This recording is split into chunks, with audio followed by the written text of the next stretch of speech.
Olha, quando a gente fala de futebol baiano, é quase automático, né? A primeira coisa que vem na cabeça é Bavi.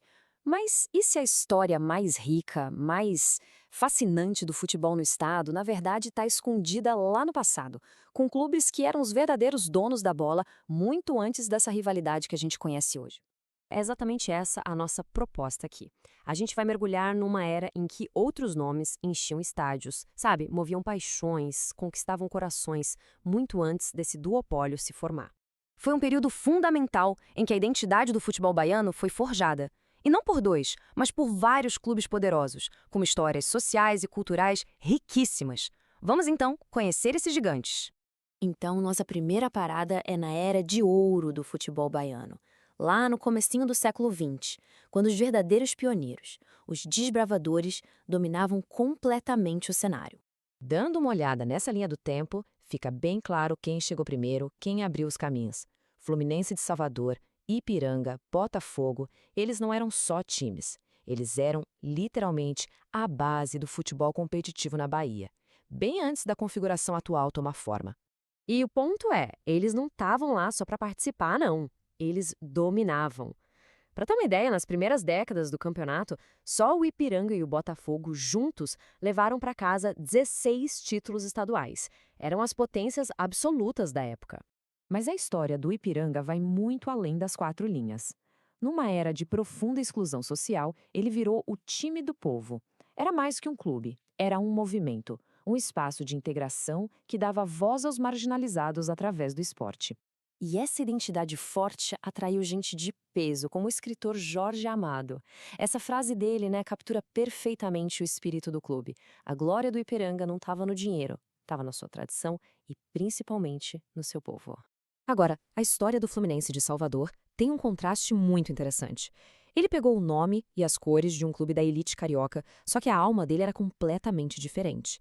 Nascido no bairro do Cabula, ele se tornou um símbolo poderosíssimo da identidade e da força negra no esporte baiano. Já o Botafogo, bem, o Botafogo nasceu literalmente do fogo.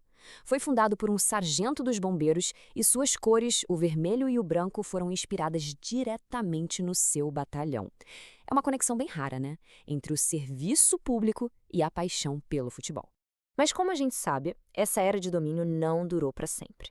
Agora a gente chega na virada da nossa história, para entender como esses gigantes começaram a tropeçar. A queda do Botafogo é gritante. Pensa só, um time que foi 7 vezes campeão, um dos maiores rivais do Bahia, hoje amarga a segunda divisão. O declínio foi tão sério que o clube chegou a fechar o departamento de futebol em 1990. E de lá para cá, o retorno tem sido uma batalha constante. E o destino do Ipiranga não foi muito diferente, viu? Mesmo sendo o terceiro maior campeão baiano, com 10 títulos, o time do povo também está lá na segunda divisão. Isso depois de ter voltado recentemente após um longo período de inatividade profissional. Já para o Fluminense de Salvador, o fim foi ainda mais definitivo. O bicampeão estadual, o time preto do Cábula, não só caiu, ele simplesmente desapareceu do mapa do futebol. Foi extinto. A queda desses clubes não deixou só um vácuo de troféu, sabe? Levou junto rivalidades históricas e mostrou que, mesmo para as novas forças que surgiam, a glória podia ser bem passageira. Olha que história, o clássico do pote. O nome veio da promessa de um torcedor. Isso já mostra o quão intensa e popular é essa rivalidade. Era um dos grandes eventos do calendário baiano, com certeza. Hoje, quase ninguém mais se lembra dele. A decadência do Botafogo e a consolidação do Vitória como novo grande rival do Bahia acabaram apagando essa parte da memória cultural do nosso esporte. E não era só na capital que o cenário mudava. Nos anos 80 e 90, surgiu uma força impressionante do interior, a Catuense. O time de Catu se tornou uma verdadeira potência nacional, com participações consistentes em todas as divisões do brasileiro, chegando a bater na porta da Série A.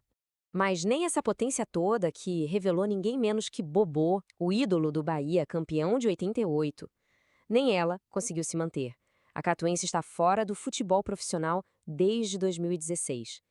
É um lembrete forte de que essa instabilidade ia muito além da capital. Bom, com tantos clubes desaparecidos ou em crise, fica a pergunta: como essa história sobrevive? Felizmente, existem verdadeiros guardiões dessa memória que lutam para que ela não se perca por completo.